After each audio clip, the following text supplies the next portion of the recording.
انسان ہے نام جسم کا، یہ سب سے نچلی فارم ہے.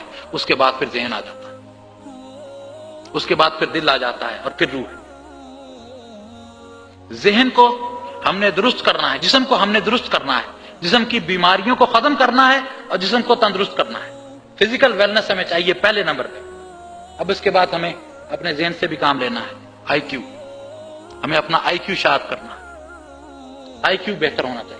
مینجمنٹ آئی کیو جو ہے وہ لیفٹ لوب جو ہے وہ فرنٹل برین کا، اس سے آئی کیو کا تعلق ہوتا ہے.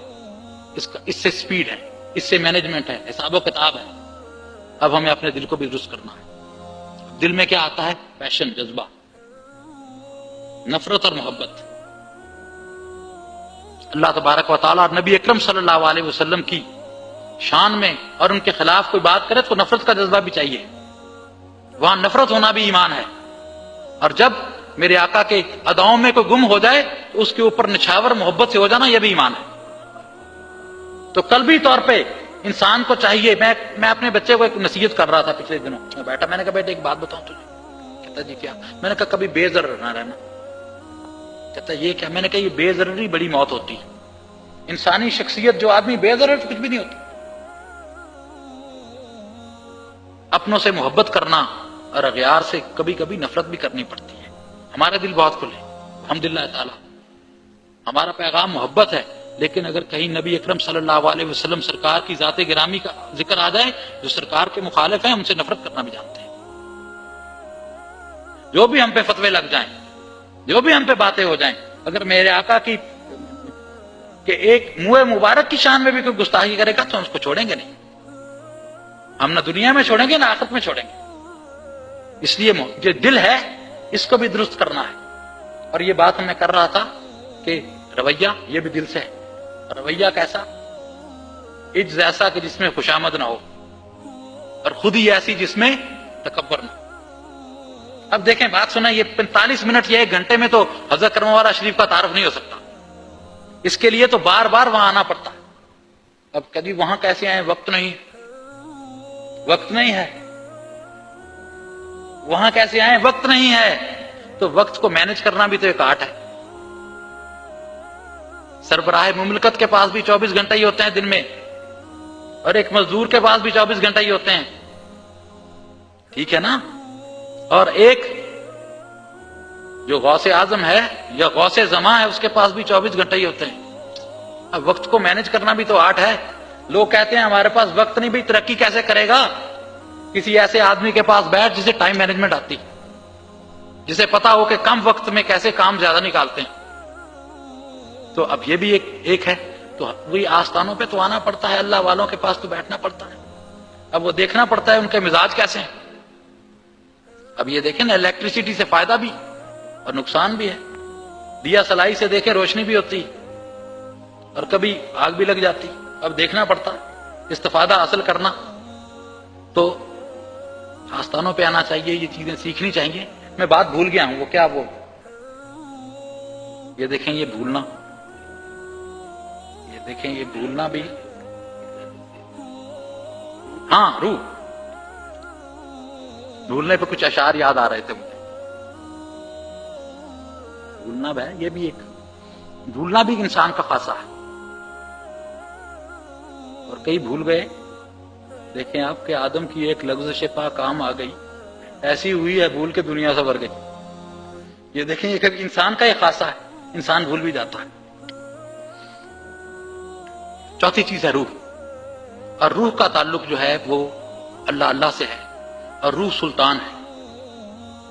اور روح کا تزکیہ بہت ضروری ہے. اس کے لیے اعمال صالحہ ہیں اور خدمت خلق ہے. یاد رکھیں ایک بات، فقط اللہ کرنے سے، مصلی پہ کھڑا ہو کے قیام اور رکوع اور سجود سے کو فقط اللہ کا نام نہ دیں آپ. اللہ کا بہت بڑا جز جو ہے وہ خدمت خلق ہے. اور میں نے یہ چیز تمام مکاتب فکر کے علماء میں مشترک پائی ہے کہ خدمت خلق، اخلاق، ورزش، سادہ غذا سے پرہیز کرتے ہیں.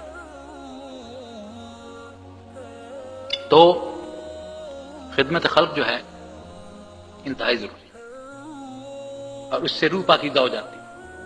بردباری، کسی کا اچھا چاہنا، اور وقت کو مینج کرنے کے لیے خرافات سے بچنا، وقت ضائع نہ کریں، وقت قلیل ہے، وقت کم ہے،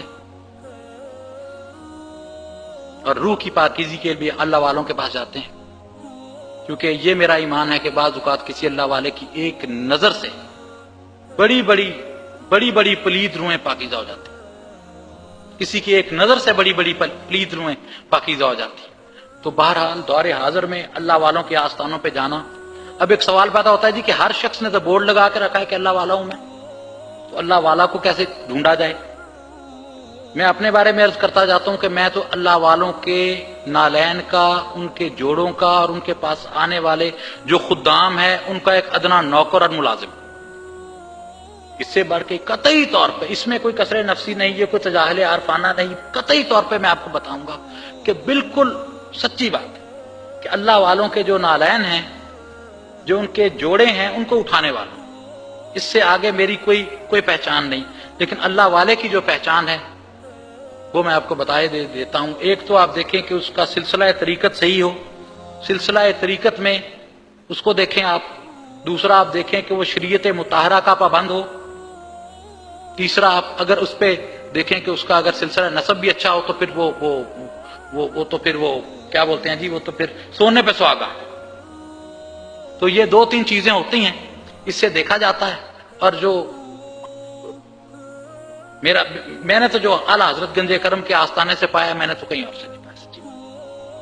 میں بھی بہت گھما پھرا ہوں، بہت جگہ پہ گیا آیا ہوں، لیکن جو آپ کے آستانے سے پایا ہے، ہر طرح سے دیکھا، ہر طرح سے دیکھا ہے، اور بس ابھی تک یہی پتا چلا ہے کہ کچھ بھی پتا نہیں ہے۔ تو دور جدید میں بالکل اللہ والوں کے پاس جانا چاہیے اور ان سے استفادہ حاصل کرنا چاہیے، اور ان کو ایبسلیٹ نہیں سمجھنا چاہیے، مطلب یہ گمان نہیں کرنا چاہیے کہ بھئی انہیں کیا پتا، اللہ والے تو یہ نہیں بتا سکتے کہ روٹی کیسے کمائی جاتی، اللہ والوں کو تو اکانومی کا پتہ نہیں ہے، اللہ والوں کو تو معیشت کا پتہ نہیں، اللہ والوں کو تو آرگنائزیشن کا پتہ نہیں، یہ تو سائنس اور ٹیکنالوجی سے ان کا تعارف نہیں۔ جو حکمت لفظ ہے نا قرآن کا، اس کا ایک معنی قدیم اور جدید ہے۔ قدیم اتنا کہ جو تاریخ میں درج نہ ہو، جدید اتنا جتنی جدت انسان کر ہی نہیں سکتا ہے، یہ میں آپ کو بتا دوں۔ بہرحال تمام دوستوں سے صاحب کا انداز کیا بات تھا، آپ تو فرماتے تھے کہ میری باتیں سادے ہیں، لیکن نہ جانے کو عرف بھی نہیں سمجھ سکے کہ نہ سادہ سی بات میں آپ تو بہت کچھ بتا دیتے۔ حضرت صاحب کی کیا میں باتیں بتاؤں، میرے خیال میں ایک شخص آ جائے یہاں پہ تو شام تک حضرت صاحب کی باتیں کرتا چلا جائے۔ حضرت صاحب کی باتیں تو انشاءاللہ تعالی یہ ملاقات رہے گی۔ آدھا گھنٹہ 35 منٹ ہو گئے، اور ڈاکٹر صاحب کا خطاب آپ نے سنا، اور میری وجہ سے سمع خراشی ہوئی، اس کی معذرت چاہتا ہوں۔ انشاءاللہ تعالی بفضل خدا اس طرح کی محفلیں ہونی چاہیے، باتیں ہونی چاہیے، اور باقاعدہ وہ حضرت کرم والا شریف میں اگر کوئی اچھی بات لگے تو اس کو کہیں چھاپ دیں، کہیں لکھ دیں، یہ باتیں آپ کی ہدیہ ہیں، آپ کے لیے ہیں، اس کو استعمال کریں کہیں۔ یہ کوئی اپنی طرف سے تو میں نے کی نہیں، جو بھی علم ہوتا ہے اللہ تبارک و تعالیٰ کی طرف سے ہوتا ہے، اور نبی اکرم صلی اللہ علیہ وسلم کے توسط سے اور آپ کے نالین سے ملتا ہے، اور وہ جس آدمی کے کان میں پڑ جائے یہ اسی کا ہے، اس کو استعمال کرے، گھر میں اس سے برے کار لائے۔ اللہ تبارک و تعالیٰ ہمیں، آپ کو، ہم سب کو نبی اکرم صلی اللہ علیہ وسلم کی غلامی میں رکھے، آپ کی غلامی میں اٹھائے، اور کل قیامت والا دن آپ کی غلامی میں اٹھائے۔